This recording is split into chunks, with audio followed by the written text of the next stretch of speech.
Em 2014 veio a primeira legislação para regulamentar o segmento, Sim. que até 2014 não tinha. Sim. Então, em 2014 foi promulgada a lei federal para regulamentar o setor. E isso foi muito bom, porque trouxe mais credibilidade, porque antes era só ferro velho, que não sabia de onde que vinha a peça. Às vezes tinha o risco da pessoa falar, não, mas eu tô comprando minha própria peça, porque roubaram meu carro.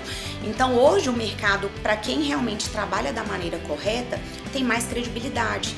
Porque hoje as nossas peças, elas passam por um processo de rastreabilidade. Então, quando você compra o veículo, você informa para o Detran do seu estado, então, por exemplo, lá nós estamos em Minas, mas a lei é nacional. Então, quando você compra uma peça, você informa para o Detran de onde que você comprou aquele carro, para quem que você vendeu aquela peça, e a peça recebe um selo. Legal. O selo acompanha a vida útil daquela peça.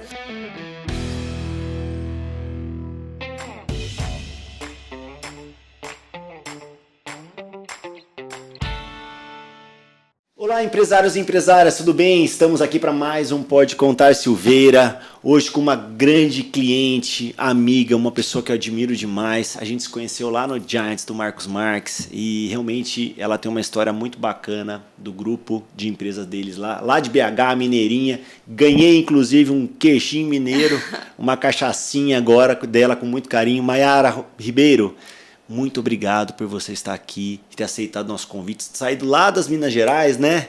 E ter topado esse desafio para a gente gravar um conteúdo bacana aqui para os empresários.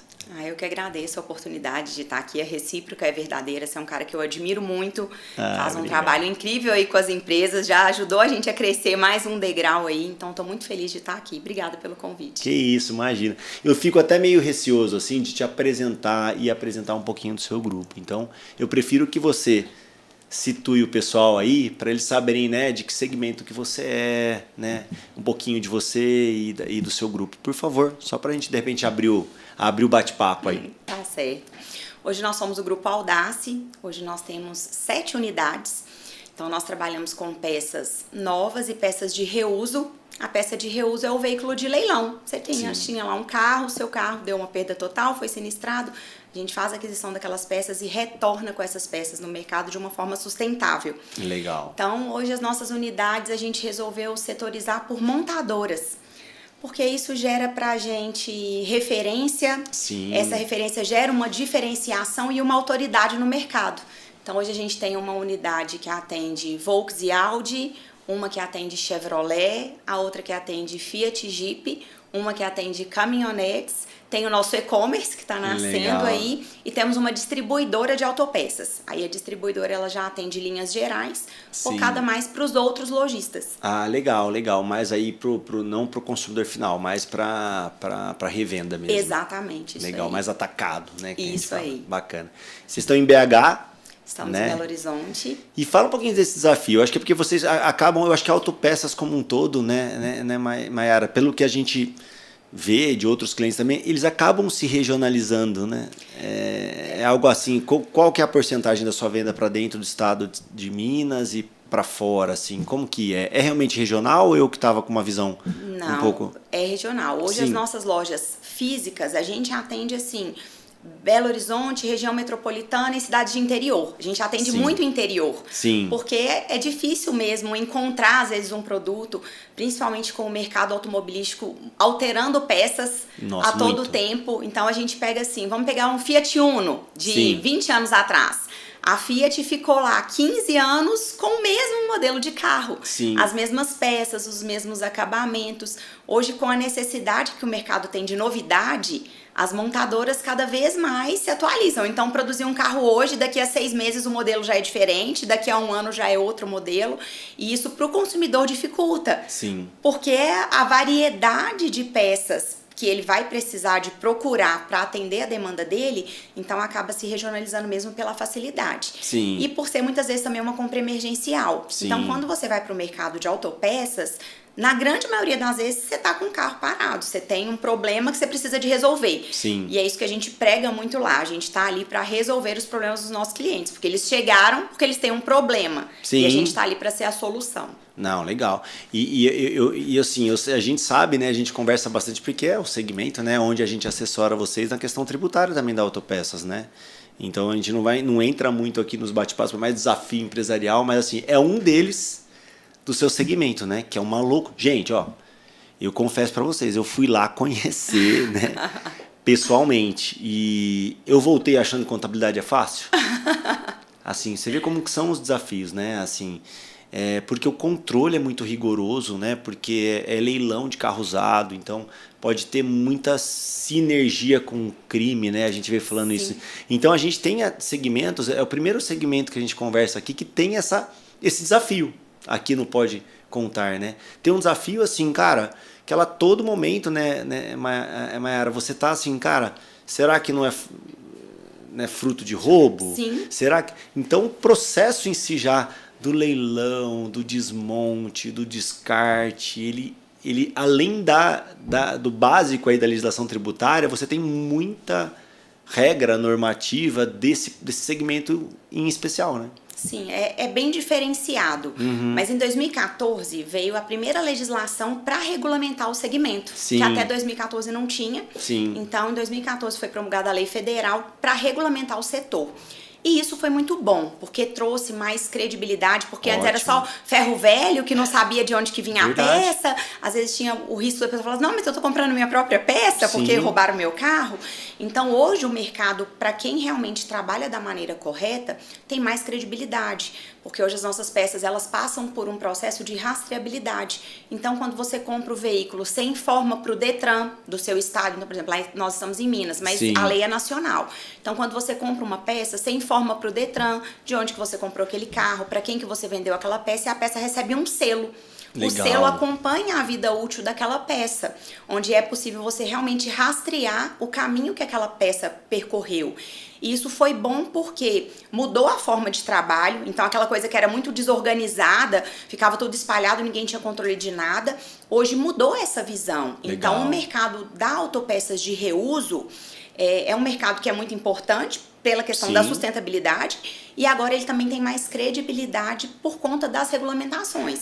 Confesso que é muito suado a gente atender todas as demandas, seguir todos os processos, mas porque a gente não aprendeu assim. Sim. E isso é uma coisa que traz muito diferencial para as empresas. Quando você vira a chave de que você precisa de entender, criar processos, ter mecanismos para seguir um fluxo, perfeito, tudo fica mais leve e você consegue atender a demanda governamental, da lei que está ali pregando coisas que você precisa seguir, mas quando você não quer ter o controle, você não quer fazer, aí fica muito difícil. Não, aí o desafio fica impossível, né? Eu acho que assim, o diferencial do crescimento de vocês não é só ali o espírito empreendedor, mas sim a disciplina, né? De fazer o que tem que ser feito, né? A gente até, nas mentorias que a gente participa juntos, é muito assim, né? Criança é o que faz o que quer, né? Adulto tem que fazer o que tem que ser feito. Precisa. Então, assim, eu sei, né, sistemicamente, que o sistema de vocês foi preparado, vocês foram até pilotos aí, né, no desenvolvimento, junto com o programador, para atender a legislação. Fala, cara, o que eu tenho que fazer? Tá. É isso. Eu tenho que fazer, eu tenho que tentar criar um fluxo, né? Mas, assim, é surreal. Quando você entra naqueles galpões de vocês estavam praticamente mudando para qual que é hoje o metro quadrado do maior lá mesmo? O maior tem 8 mil metros quadrados. Juntando todas as nossas unidades, hoje nós temos 22 mil metros quadrados. Cara, 22 mil metros quadrados de motor, de escapamento, Cara, é algo surreal. Assim, sem processos, eu acho que seria um absurdo. Não roda. Vocês já começaram sem, né, Mayara? Então a gente estava falando até um pouquinho isso antes dos bastidores. A gente trazer um pouquinho de tudo aquilo que vocês aprenderam, né? E alguns marcos nesse sentido também. Mas, assim, cara, sem processo isso é impossível. É impossível. A gente enlouquece, porque você precisa de cumprir uma exigência, você precisa de fazer isso, você precisa... mas e aí, por onde que eu começo? O que eu vou fazer? Eu fiz esse daqui, não deu certo.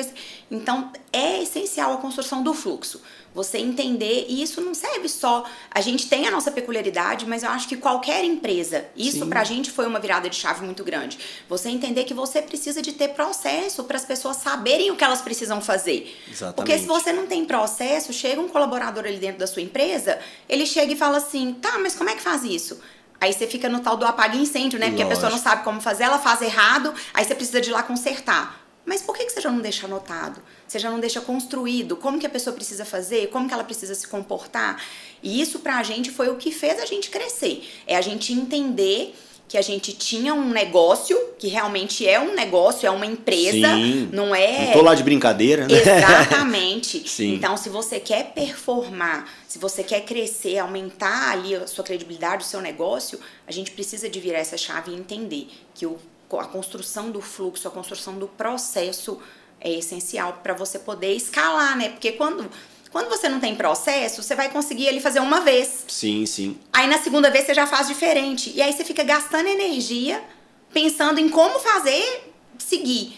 Pô, dedica energia um pouquinho, constrói ali o seu processo e deixa aquilo fluir e só ajusta quando precisar. Vai lá, faz um ajuste básico. E foi isso que fez a gente crescer nos últimos anos. E eu acho que esse gasto de energia aqui, né, ele economiza tanta energia posteriormente, só que muitas vezes o empresário ele fica nessa resistência, assim, de não... Como ele não viu aqui, como fluiu, ele para de fazer aqui, né? Exato. E aí continua naquele fluxo vicioso.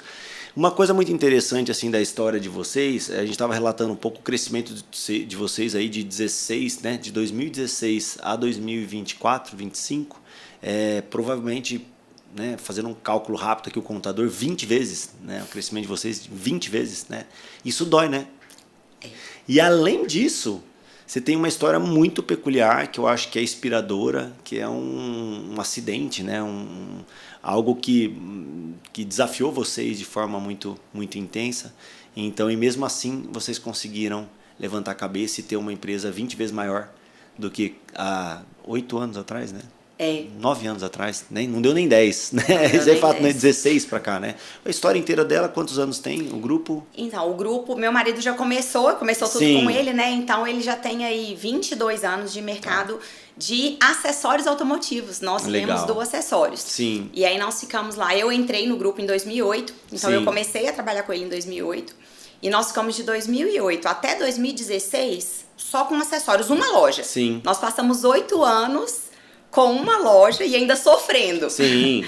E aí, 2016 que Aquele a gente famoso abriu... vendendo almoço para jantar? É isso. E aí, em 2016 que a gente abriu a nossa primeira unidade de autopeças mesmo. Ah, legal. E aí, de lá pra cá que a gente veio construindo o que a gente construiu hoje, né? Então, mas conta esse desafio, porque eu acho que assim, eu tenho outro cliente aqui também, a Academia Figueiredo, que é de grandes amigos meus, que também, cara, sofreu um acidente parecido com o seu. Conta um pouquinho a história e também... O que ela serviu de lição, né, que você estava me falando nos bastidores, assim, é o que eu achei super inspiradora, né? Então conta pra gente quando foi e o que aconteceu depois. Então, em 2016 a gente abriu a nossa primeira unidade de autopeças, que foi uma loja especializada em Volks. Legal. Então foi a nossa primeira unidade de autopeças, foi da linha Volkswagen. E nós inauguramos essa loja em janeiro, no finalzinho de janeiro de 2016. Sim. No dia 17 de fevereiro de 2017, essa loja pegou fogo. 1 ano e 1 mês. Tava quase batendo ali o fechamento e tudo. E aí nós perdemos tudo. Sem seguro, não sem sobrou nada. nada. A gente tinha seguro do imóvel. Sim. Que a gente, quando o imóvel é alugado, Sim, geralmente, você é obrigado, assim, graças a Deus que obrigam a gente a fazer, né? Porque Sim. talvez se Ia fosse ficar com da essa cabeça conta da ainda. gente, a gente não faria.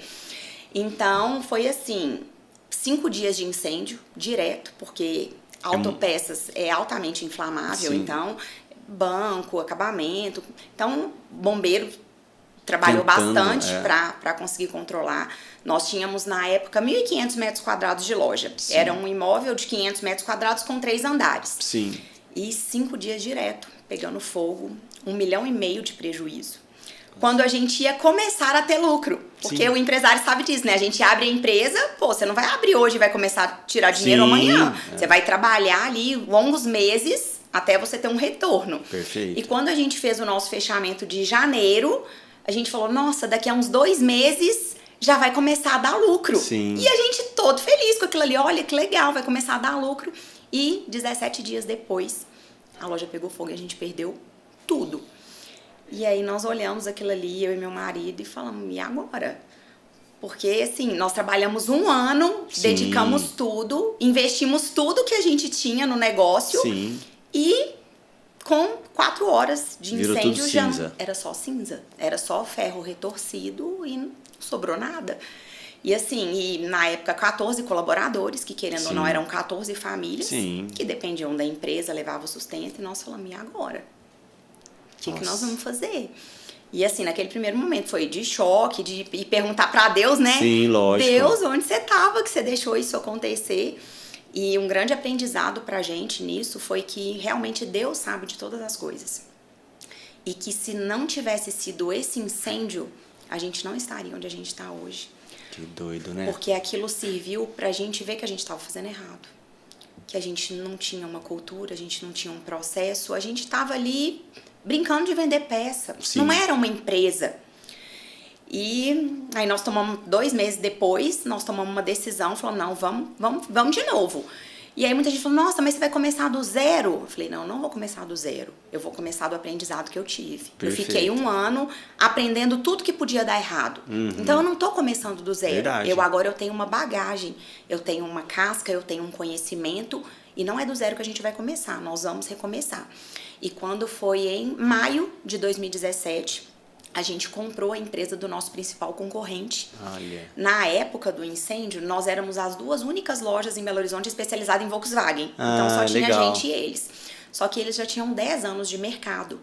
E a gente comprou uma empresa já consolidada, já funcionando e que me ensinou muita coisa.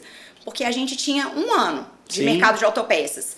A gente adquiriu uma empresa com 10 anos de mercado que já tinha muitos processos, já tinha muita coisa fluindo. Eu só precisava melhorar aquilo que já estava rodando.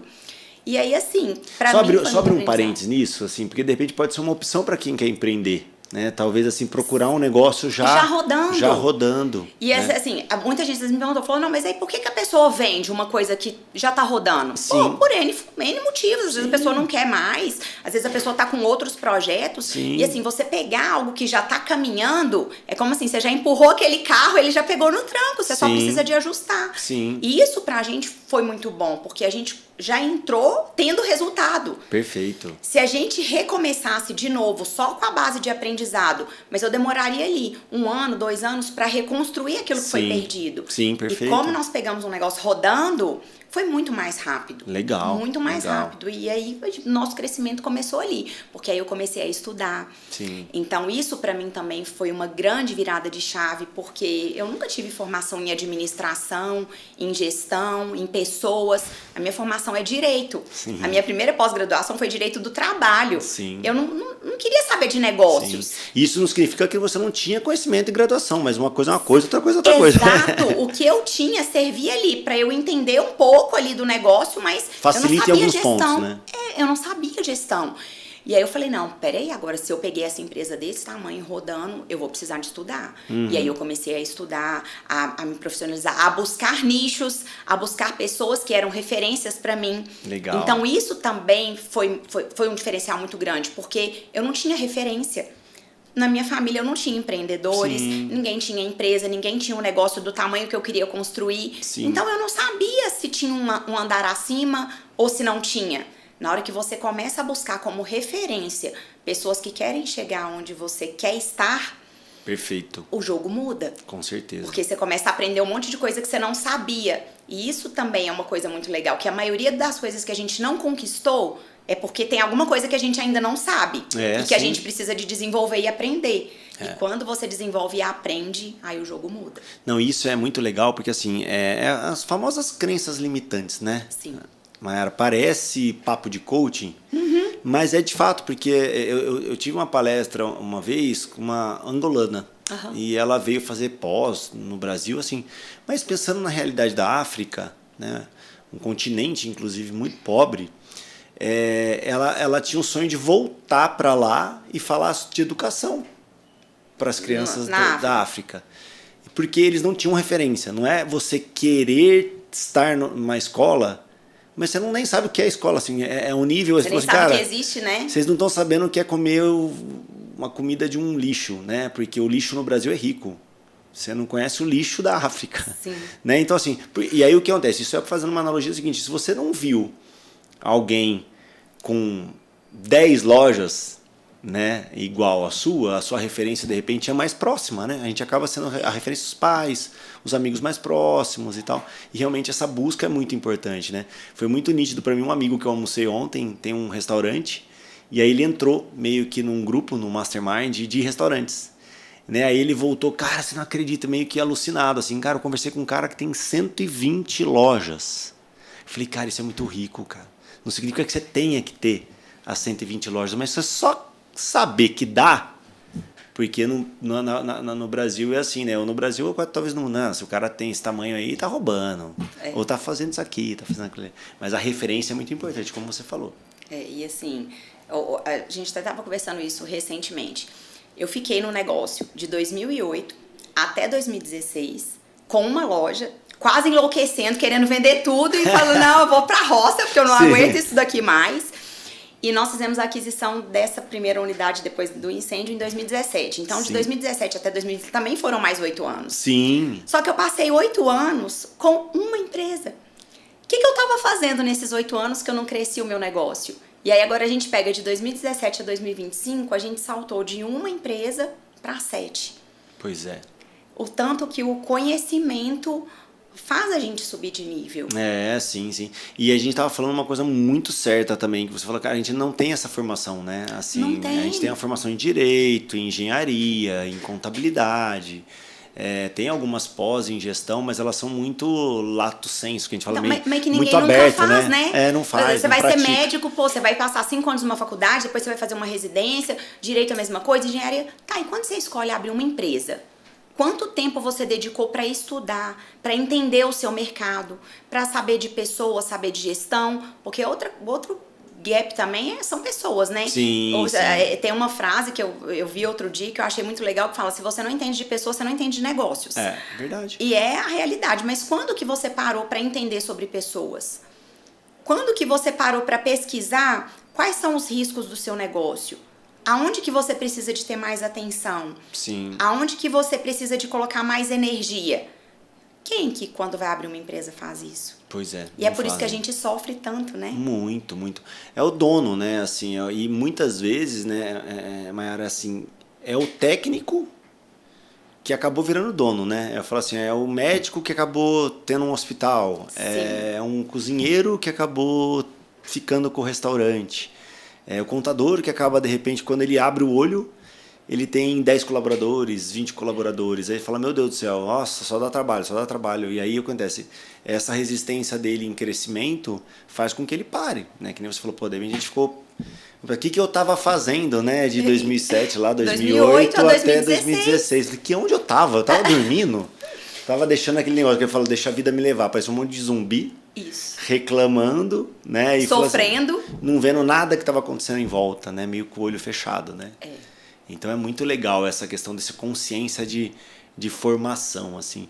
O que você enxerga do e-commerce?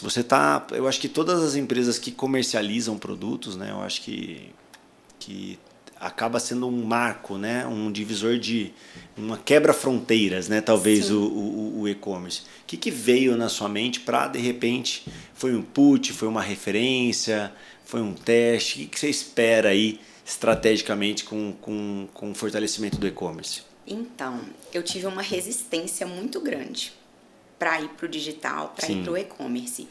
Mas é porque é aquela coisa, hoje eu ainda tenho muito balcão de atendimento, então eu já tenho muita demanda. Então na minha cabeça eu falava assim, nossa, mas pra que eu vou criar mais uma coisa que eu ainda tenho aqui? Mas aí vem aquela coisa do crescimento, não, a gente quer crescer, a gente quer evoluir. Hoje o mercado do e-commerce, principalmente de autopeças, ele é muito competitivo devido às importações. Então, se você pega aí grandes importadores, que hoje já tem uma estrutura lá, que às vezes faz a importação de 4, 5 containers de um determinado item, então ele vai ter muita competitividade no digital. E para quem está entrando agora, é um pouco mais dificultoso equilibrar aquilo ali.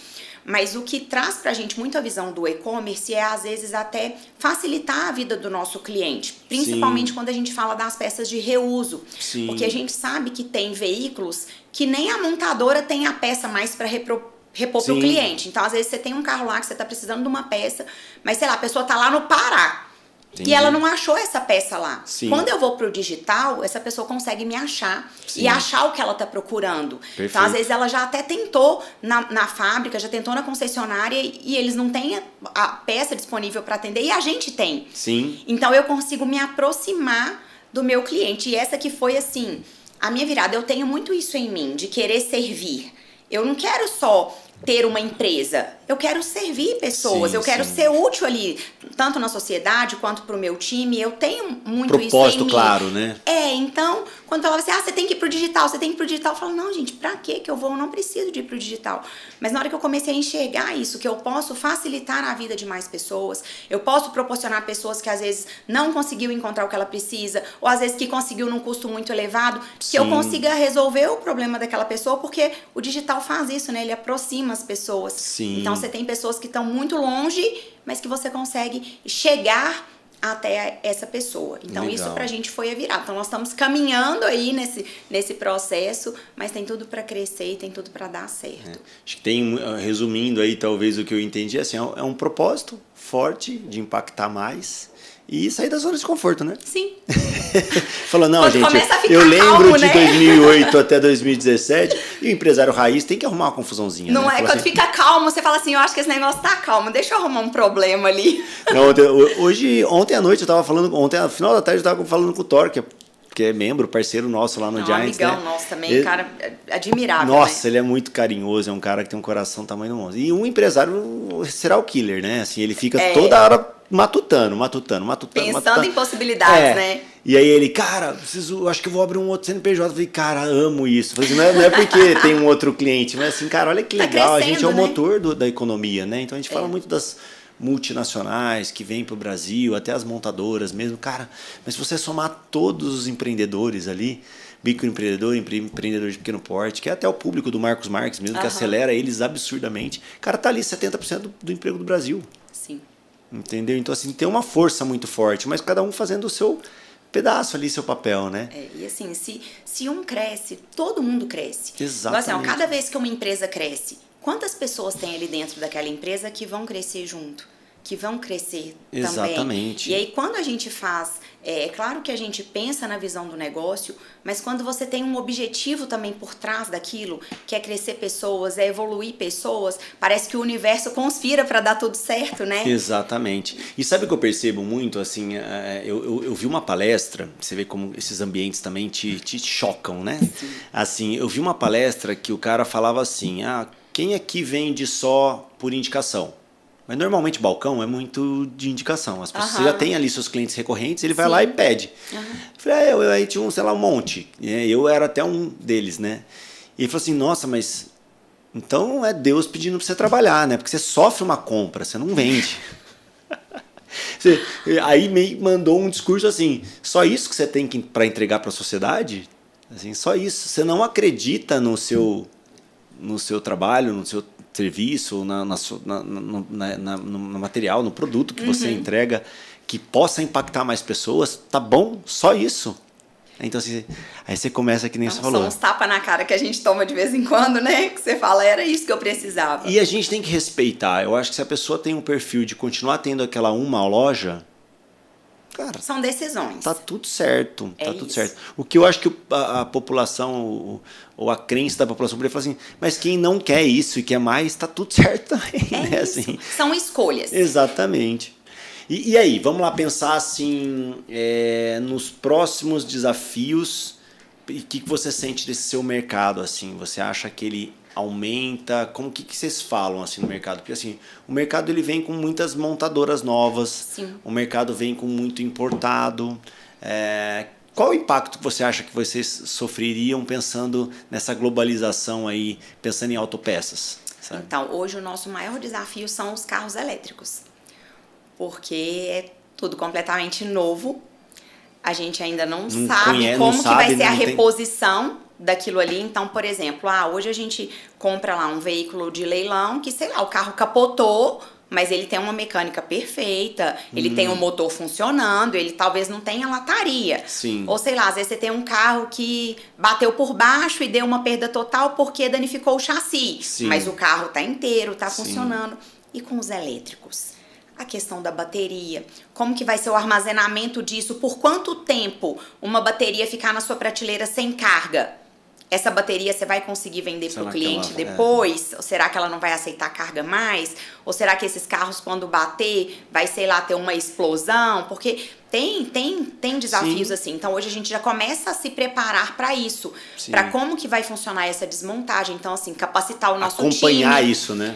Até umas pesquisas que eu fiz, eu já andei olhando que em outros países onde eles têm desmontagem de elétrico, tem alguns desmontes que aí a gente ainda é meio desconhecido, mas que, por exemplo, tem tipo uma piscina na área de desmonte. Porque se acontecer qualquer coisa, porque a bateria do elétrico, se ela pega fogo, o fogo não termina. Sim. Então, já por medida de segurança, então eles têm tipo uns tanques. Sim. Que se der qualquer coisa errada, você joga o carro dentro do tanque. Olha.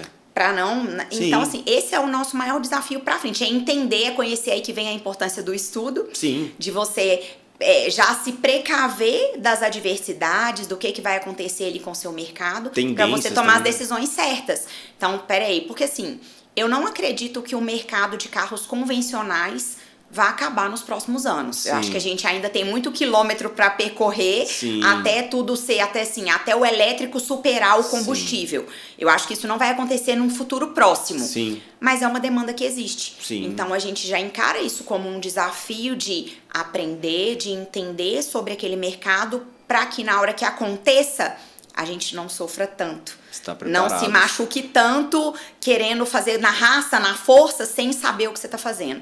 Então hoje é o nosso maior desafio para frente, é entender mais desse mercado. Eu perguntei, até me veio uma curiosidade que a gente vai aleatoriamente aqui pensando em um monte de coisa, né? E eu fui comprar um carro elétrico recentemente e perguntei pro vendedor o que ele acha. Ele falou, cara, a gente não tem muito histórico. E a pergunta era só para simples revenda, tá? Eu não tô falando da peça. Então, assim, então quer dizer que você ainda tá numa outra etapa, né? Eu tava conversando com ele só sobre a revenda do carro. Né? Eu fiquei 1 ano com o carro e quero vender. Falei, cara, como vai ser? Ainda não tem muito histórico. Não tem histórico, é isso. Exatamente. Não tem. E um outro grande amigo que gravou comigo, ele falou muito de tecnologia, né? Um abraço, Juliano Dutra.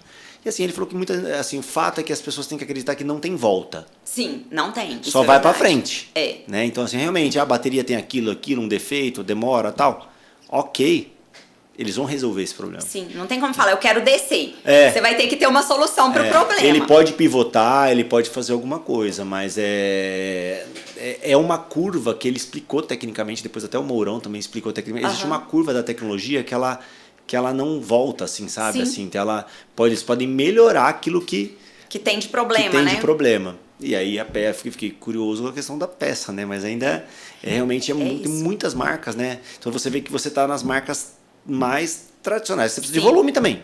Né? Tá certo, estrategicamente é volume. Não adianta também você ficar abrindo uma Mercedes, uma BMW, só de carros importados. Talvez você vai nichar muito e você não vai ter, talvez, fluxo, né? Volume. Então, assim, fiquei curioso disso.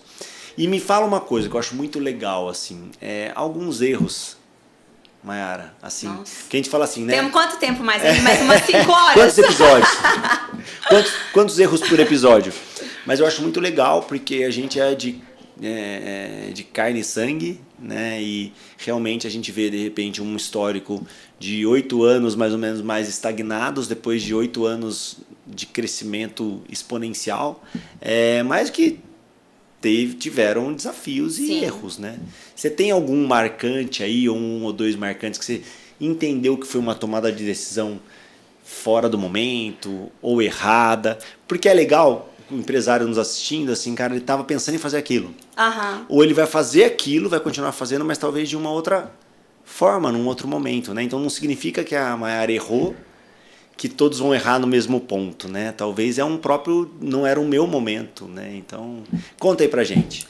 Então, hoje, pra mim, a visão que eu tenho muito de questão do que eu mais errei foi em resistência em passar o bastão, em compartilhar os processos da nossa empresa, em querer ser tudo. Autossuficiente ali, né? Sim, não, financeiro eu faço. Não, se precisar de estoque eu faço. Não, compras eu faço. Não, pessoas eu faço.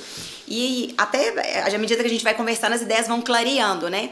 Essa questão que a gente fala, mas o que eu fiquei fazendo de 2008 a 2016? Eu quis ser a empresa sozinha. Foi isso que te estagnou? Então, eu freava o crescimento da minha empresa, porque por mais que, assim, no começo da empresa a gente tenha lá, você trabalha 14, 16, às vezes 18 horas por dia, o seu dia só tem 24 horas. Sim. Por mais que você tenha uma sede de, nossa, eu consigo produzir, eu quero fazer, não existe mágica que faça o seu dia ter mais do que 24 horas. Existe um estoque, falando em estoque, né? Estoque de horas. Sim, não tem como. Você pode ter tudo que você tiver. O seu dia só tem 24 horas. Sim. E eu queria fazer tudo, eu queria saber de tudo, por que esse papel tá aqui, o porquê. Não tem como crescer assim. Perfeito. Não Ótimo. tem como. Então, o que é pior, quando a gente começou a crescer, eu ainda continuei crescendo, mas com essa mentalidade. Eu preciso de saber de tudo. Eu preciso de conhecer, eu preciso...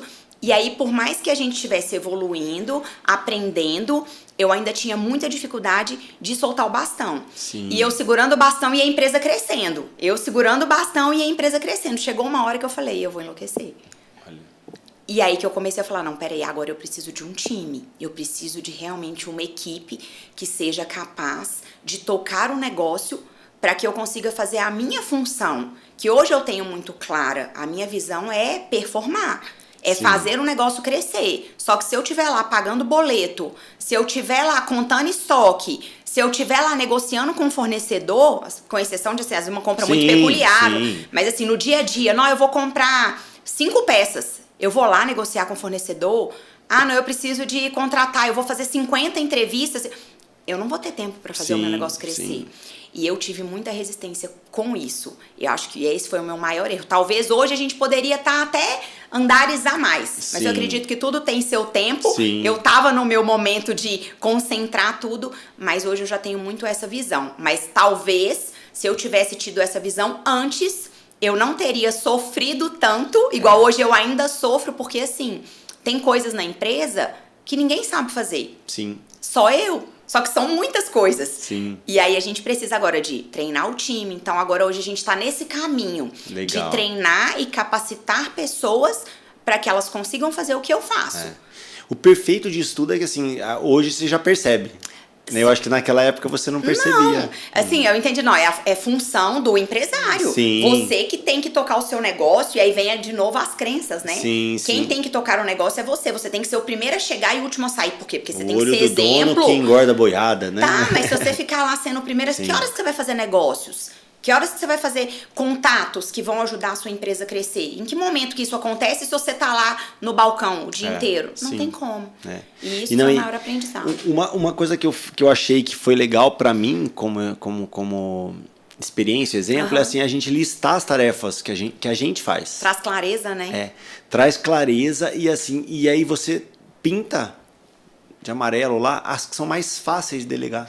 Muito. E já vai limpando, sabe? Assim, muitas vezes é um pagamento de uma inclusão num banco, é o pagamento de uma conta, é agendamento de uma reunião, sabe? Coisas assim que você não é menosprezando, mas você tirando por você etapas, fazer o que você limpando. realmente precisa fazer. Exatamente. Né? Que são mais impactantes, que geram mais valor e que são mais difíceis de delegar. Sim. E depois, que você falou, naquela fase de montar os processos, né? Se você já percebe que aquilo está em você, cara, deixa eu desenhar o processo. Sim. E começar a delegar para alguém. Né? E eu falo muito isso pro meu time. Quando a gente vai desenhar um processo, eu falo com eles assim, olha, nós vamos desenhar um processo. E como que vai funcionar isso aqui? Se eu pegar uma criança de 6, 7 anos que saiba ler, ela só precisa de saber ler. Ela tem que conseguir seguir o processo. Perfeito. Se chegou no meio do processo, ela não conseguiu seguir, o seu processo está errado. Vamos complementar e vamos ver onde que está faltando. E isso ajuda muito, né? Muito demais. Tem 2 pontos que eu queria conversar com você também, que eu sei que você é muito engajada nesse sentido. E a gente aprende muito lá no Giants. É a questão da cultura organizacional. Você passou por isso como a gente aqui. E relata um pouco. O que você enxergou do antes e depois? Sabe, de você ter uma cultura implantada e fortalecida. No antes, a gente não sabia nem que cultura existia, né? Depois a gente aprende, depois que assim, o Giants pra gente também foi uma virada de chave. A gente falou de decisões erradas, mas falando de decisões certas, foi a melhor decisão que eu tomei pra mim. Perfeito. Como gestora, né? Sim. E pra empresa. E assim, quando a gente fala de construção de cultura, quando você começa a entender o que é a construção de cultura, você começa a ver que está muito ligado à questão de passagem de bastão também. Porque uma coisa é o que o time faz, quando o dono tá ali do lado. Então Perfeito. o empresário tá ali, aí ele tá lá o dia inteiro e fala assim, nossa, meu time é ótimo. Até funciona, Meu né? time funciona demais, faz tudo. Tá, mas fica 10 dias sem ir na empresa. O seu time vai continuar performando da mesma maneira se você estivesse lá? Ou não? Tudo desanda, sai tudo errado, As ninguém vendas faz caem. as tarefas, ninguém vai... Então a cultura da sua empresa é de só fazer algo quando você tá ali. Só que, e aí? Você vai trabalhar pro resto da vida? Você não vai Como ter é um que momento? cresce, né? Então, Como é que assume outro desafio, né?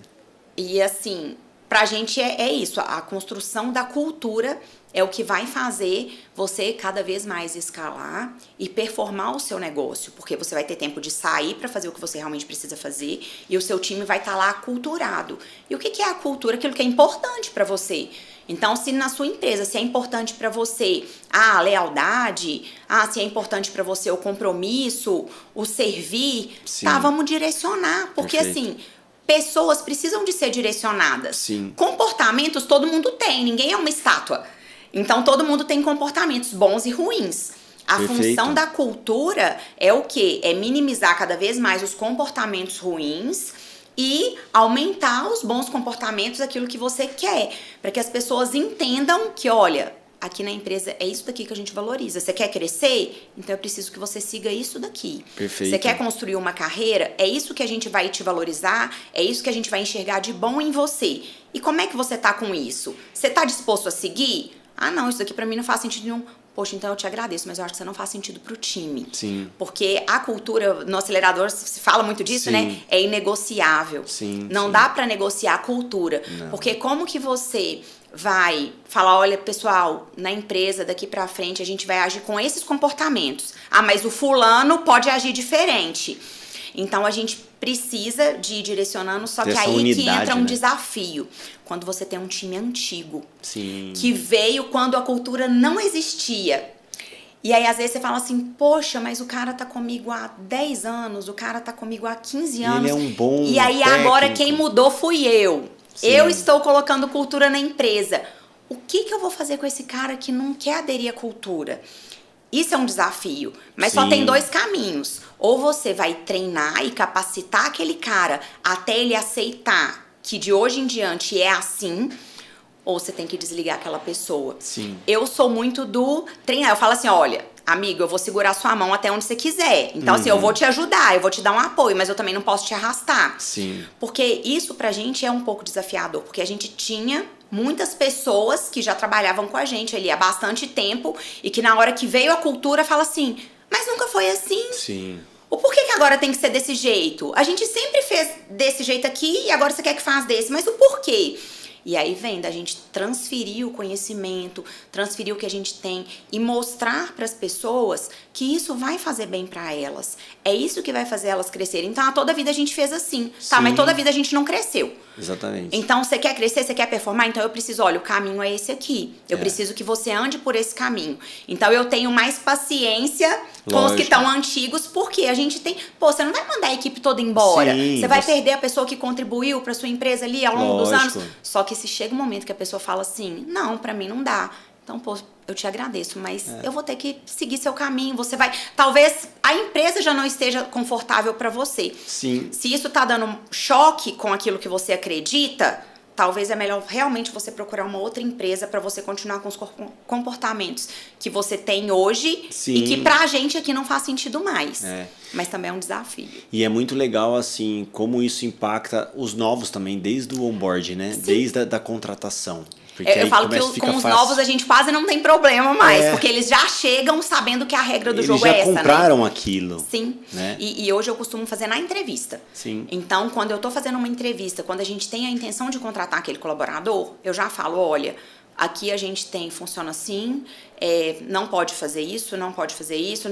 Faz sentido pra você? Você se imagina trabalhando numa empresa Sim. assim? Porque tem gente que na entrevista, você já olha, a pessoa já fala assim, não sei. Aí eu prefiro não investir energia. Sim. Eu invisto energia em quem já estava lá. Porque a pessoa entrou sem saber e tudo, então nós vamos investir energia. Sim. Mas na hora da contratação, eu não invisto energia com quem eu não acredito que vai fazer sentido ali dentro da cultura organizacional. Quantos anos você implantou mesmo, assim? Deve ser mais meio parecido comigo, né? Assim, 3 foi anos, 2 anos? Vai fazer 3 no meio, foi em 2022. Eu fiz o acelerador em julho de 2022. Sim, a gente fez na mesma turma. Sim, aí eu falei, nossa, tem muita coisa pra mudar aqui. Só que assim, precisou ser gradativo. Sim, mas a gente tá nesse segmento vai aí fortalecendo, de implantar. né? É isso, E desde 2022. tiveram substituições, óbvio. Sim, não tem como.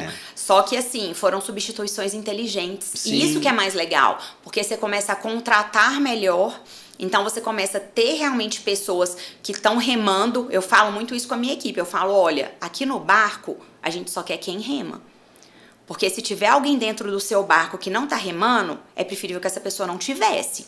Porque se você tá lá num barco com 3 pessoas, né? Só tem 2 remando e um tá ali à toa, aquela pessoa é peso no seu barco. Sim, muito. Então é melhor que aquele peso não tivesse, já que ele não tá remando. Você tira o peso dele, pelo menos, e vai embora, né? Sim, então assim, isso pra gente também é uma coisa que a gente olha muito isso, quem tá remando e quem não tá. Legal, e assim, o impacto é significativo, né? Demais. Significativo. Demais. Assim, eu acho que realmente a gente ganha um gerente invisível. Sim. Não é fácil, né? Você precisa dar uma cadência, né? Mas a gente aprende muito isso lá. Assim, não é só implantar. Sim. Aí começou, né, o trabalho. Depois é a consistência de comportamentos, hábitos, repetição, deixar bem claro, como você falou, é muito que o Marcos fala lá, desengravidar os valores, né? As palavras, o óbvio tem que ser dito. Sim. Né? Então, assim, cara, pra mim também foi surreal a minha experiência, o que a gente vem crescendo no fortalecimento dessa cultura também, porque é algo que a gente fez há 3 anos atrás, mas aí você já roda um ciclo, atualiza algumas coisas, sim, deixa bem claro outras, então pra mim, realmente, assim, super indico, não acho que é papo de coaching, sim, assim, eu acho que a gente vê nos resultados, né, práticos, a gente tá falando de 2 empresas aqui que tem essa prova viva, sim, mas a gente conhece números, né? Assim, inúmeros. Não tem como ir contra resultados, né? Então vamos ver assim, qual que era o seu resultado quando você não tinha cultura, quando você não tinha processo, quando você não sabia gerir pessoas. E agora que você passou por esse processo, qual que é o resultado que você tem hoje? Não tem como. É incontestável, né? Não tem como. E um outro ponto que eu acho muito legal e que você tem a experiência é que é empreender em casal. Sim. Entendeu? É algo mais que desafiador também. E como é que são os combinados de vocês? Como é que vocês lidam com isso? Deixa uma dica aí para os casais empreendedores também, para que a gente diminua o ruído, né? Porque é tão bom estar com quem a gente ama, sim, do lado e confia, é a pessoa que a gente mais confia, né? Então tem que ver sempre pelo lado bom, né? Mas aí, umas dicas aí de redução de ruído, porque ruído vai ter. Sim. Né? E tem que ser bom, os lados opostos fazem a gente abrir a cabeça para algumas coisas que a gente poderia correr um risco maior. Mas fala aí umas experiências e algumas dicas. Então, eu acho que a primeira coisa é alinhar a expectativa e a visão de cada um. Porque às vezes a gente constrói um cenário na nossa cabeça, mas a gente não fala pro outro. Sim. Você construiu o cenário e você começa ali a desenvolver aquele projeto e o cenário está construído na sua cabeça, mas às vezes a pessoa que está do seu lado, ela não imaginou aquilo. Ela não tá com aquela mesma expectativa que você. E aí parece que um quer muito uma coisa e o outro não quer, mas os dois nunca falaram assim, mas onde você quer chegar com isso? Sim. Então eu acho que o primeiro ponto é isso. Primeiro a gente precisa de alinhar as expectativas. O que você quer pra gente como casal? O que você quer pra gente como família? Sim. Olha, o meu objetivo é esse. Por quê? Porque aí o outro começa a entender aonde que ele tem que chegar junto com você. É quase igual implantar cultura, então. Basicamente assim, implantar junto. Porque assim, não adianta você seguir com um projeto, sendo que o seu cônjuge, o seu parceiro, ele não sabe onde você quer chegar. Ele tem que ter uma visão. Sim. Olha, porque assim, quando você tá em casal, eu acho que a coisa mais satisfatória que tem é realizar o sonho do outro. Sim. A gente não constrói casal pra ser feliz primeiro. A gente quer fazer o outro feliz, a gente quer realizar os projetos do outro. Quando você tá em casal, quantas vezes você deixou às vezes de fazer uma coisa pra você, pra satisfazer alguma coisa que a outra pessoa queria? Sim. Por quê? Porque você tá ali pra isso, é pra servir um ao outro. Só que se você não sabe nem qual que é o sonho do outro, como que você vai ajudar o outro a realizar? Então a primeira coisa é isso, primeiro alinhar. Sim. E a segunda coisa é a divisão de tarefas. Perfeito. Não dá para os dois falarem assim, não, os dois são administradores, os dois são comercial. Não. Explode Cada um no seu quadrado. Explode esse organograma aí, cria a função de vocês, né? Cria o job description lá que fala, né? Sabe por quê? Senão a gente acaba gerando conflito no time. Quando tem essa confusão de papéis, os dois tomam decisão, os dois fazem isso. Dependendo do time, da situação que você tiver, às vezes o próprio time joga. Sim. Ele, por exemplo, ele vai lá no meu marido e pede alguma coisa. Aí ele não gostou da resposta, aí ele vem em mim. Porque e aí eu não tô nem sabendo que, tipo, a resposta dele foi não. Aí a pessoa vem em mim e eu falo, não, tá tranquilo, pode. Aí a pessoa sai com um sorriso daqui aí. Depois ele vem e fala assim, não, mas eu falei que não podia. Eu falo, mas eu não sabia que você falou que não sabe. Entende? Aí começa a gerar conflito e o time também não sabe a quem recorrer. Perfeito. Então, por exemplo, olha, eu tenho esse problema. Quando que eu vou no fulano e quando que eu vou no ciclano? Então, essa divisão de papéis também é muito importante porque traz clareza para o casal. Então, hoje lá na empresa, nós temos o meu marido é área comercial e operações é dele. Sim. O meu é o administrativo e pessoas. Sim. Então, se o cara quer dar um desconto pro cliente que o gerente não autorizou, mas que é um cliente muito importante, ele acha que a decisão não foi legal, ele não tem que vir perguntar pra mim. Sim. Ele vai perguntar pro meu marido, que é a área dele. Sim, é ele perfeito. que vai determinar. Agora, não, eu quero fazer uma contratação. O meu marido não vai contratar ninguém, porque a área de pessoas é comigo. Sim. Então, se um determinado setor quer fazer uma contratação, ele vai trazer, vai justificar pra mim. Olha, Maiara, eu quero fazer essa contratação e assim a gente segue. Então, esses são os dois principais pontos. É o alinhamento para os dois estarem olhando para o mesmo objetivo e a divisão de setores e de tarefas. Cara, perfeito. É perfeito. Eu acho que assim, ela não serve só como casal, né? Pra tudo, né? Assim, mas o casal ele acaba tendo uma importância ainda mais significativa, né? É porque não dá pra deixar os problemas na empresa, não vira as né? costas e abandona, né? Assim, não vira as costas e abandona. E é engraçado isso que você comentou, que eu converso bastante com empresários aqui. Se não estiver claro a divisão das funções e das autonomias ali, da hierarquia, é engraçado. Eu acho que é inconsciente, porque eu acredito muito no ser humano, sabe? Eles jogam. Sim, mas é inconsciente mesmo. Mas eu acho que é inconsciente, é inconsciente. porque de certa forma ele não quer alguma coisa. Não é intencional. É porque assim, ó, o objetivo nosso como ser humano é atingir o que você quer. Sim. Então você vai criar caminhos. E aí, às vezes, até antes. Então, por exemplo, se tem algumas pessoas que sabem que eu sou mais dura, mais rígida em alguns pontos, quando a pessoa precisar de uma exceção naquele ponto, a pessoa já me conhece. Sim. Então ela sabe assim, se eu for na Maiara, eu já sei que ela vai falar, não, então eu não vou nela, eu vou no Augusto. Sim. Agora não, quando a pessoa já sabe, e assim, às vezes, quando a gente tá implantando a cultura, às vezes sempre, né? Sim. Quando a gente tá implantando a cultura, que ainda não tem esse organograma definido, fica aquela coisa. Agora, quando o time começa a aprender, então às vezes eles vêm comigo pra falar uma coisa do comercial. Aí eu falo, mas você já perguntou pro Augusto? Não. Então vai lá, pergunta pra ele, vê qual que é a opinião dele, vê o que ele acha. E não que assim, a gente vá contra as opiniões um do outro. Sim. A gente troca muita ideia, porque a gente tem a mesma visão, Sim. a gente tem os mesmos pensamentos, mas e quando dá o conflito? Ele fala assim, não, eu quero fazer isso. E eu falo assim, não, mas ele fala, eu quero fazer A. Sim. Eu falo, eu quero fazer B. Sim. Como que a gente define isso? Quem é o dono do setor. Sim. Então, por exemplo, se o comercial é dele, o máximo que eu posso fazer é tentar convencê-lo ou trazer o meu ponto de vista, mas a decisão final é dele, mesmo que eu não concorde. Sim. Se ele falar que é a área dele, ele vai fazer. Perfeito. A mesma coisa no administrativo. Se eu quiser, eu quero fazer isso, eu quero investir nisso, eu quero fazer... E ele não concordar, ele também vai trazer a opinião dele pra mim. Ele vai falar, olha, eu acho que não é prudente você fazer isso por causa desse ponto e tal. Mas se no final das contas eu falo assim, não, eu quero fazer. É a minha área, então eu tenho autonomia e ele tem a autonomia dele. Porque também não gera conflito. Porque isso no casal também é muito perigoso e às vezes desgastante. Sim. Porque você fala assim, nossa, mas eu falei que não era pra fazer e você foi lá e fez. Tá, mas era o meu setor. Então, o meu setor você tem que confiar em mim e confiar no meu trabalho. Sim. E no seu setor, eu confio em você e no seu trabalho. Eu confio na sua tomada de decisão e eu vou aceitar, por mais que eu não concorde. Sim. Porque, querendo ou não, ambos têm bagagem. Sim, ambos lógico. sabem o que estão fazendo, né? Com certeza. Então, assim, às vezes acontece de não concordar, mas aí não fica aquela coisa assim, ele foi contra mim. A gente consegue entender que aquilo ali foi a tomada de decisão do setor dele como gestor do setor. E não que ele tá indo contra mim como casal. Isso Perfeito. também é uma muito. Coisa que faz e como diferença. você começou falando, é exatamente o ciclo da frustração, né? Você imagina, você já cria uma... Você não combinou.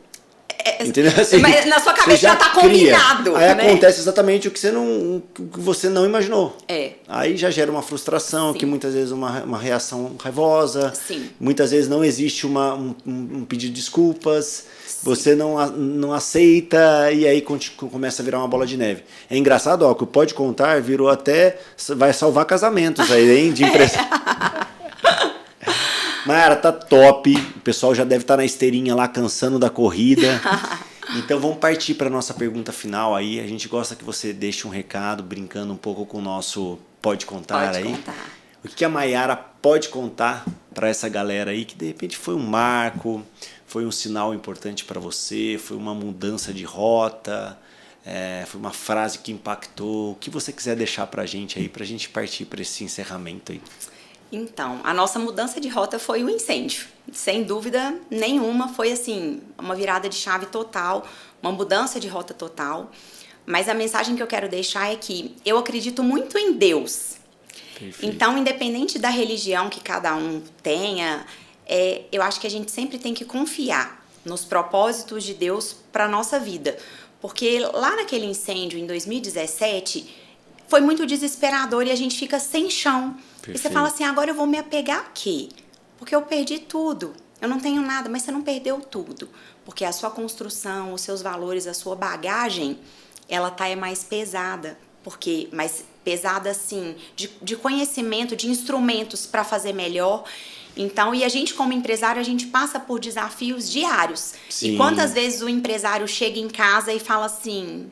Tô sem chão. Sim. Porque você tem um problema, você tem um desafio que você não consegue enxergar a solução. Você fala assim, como que eu vou sair disso? Eu acho que a gente sempre tem que confiar nos propósitos de Deus para a nossa vida, para o nosso negócio, para as famílias que a gente sustenta dentro da nossa empresa.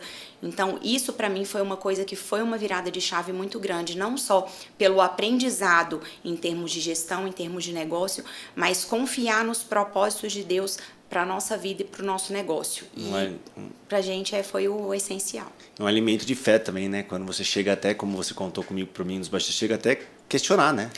Onde Deus estava, né? Que permitiu isso. Dá para você jogar uma aguinha ali na hora que começou, né? Assim. Mas eu falo que Deus olha lá de cima e fala assim, calma, deixa comigo que eu sei o que eu tô fazendo. E aí lá na frente a gente começa a entender os propósitos, que se Deus não tivesse permitido a gente passar por aquele incêndio, nós não estaríamos onde a gente está hoje. Exatamente. E ele fala exatamente pra gente, né? Batalhas se vencem ajoelhado. Então, acho que é questão de pedir força, pedir direcionamento, que os sinais vêm. Exatamente. Né? Como a oportunidade de comprar a loja nova, né? A marca nova, como tudo que vocês estão construindo aí nesses últimos 8 anos é nada mais do que ele mandando oportunidades e vocês agarrando com unhas e dentes, né? É isso aí. Obrigado pelo carinho, por ter se deslocado, ter vindo até aqui. É uma honra tê-la como amiga, como cliente também. Obrigado por esse prestígio, por essa confiança. E vamos ver se a gente marca um próximo daqui a pouco. Vamos. Contar como é que está sendo o e-commerce, o desafio dos e-commerces. Os desafios vão mudando, né? Exatamente. Mayara, obrigado mesmo pelo carinho, viu? Eu que agradeço muito. Parabéns pelo quadro, pelo trabalho que vocês fazem. Falo que a Silveira foi também outra grande decisão que mudou a nossa vida, mudou a vida da nossa empresa. Então eu só tenho a agradecer e é um privilégio enorme ter você como amigo, como parceiro aí do nosso negócio. A gente que agradece. Obrigadão. Gente, espero que vocês tenham gostado e até a próxima, viu? Até. Valeu. Tchau.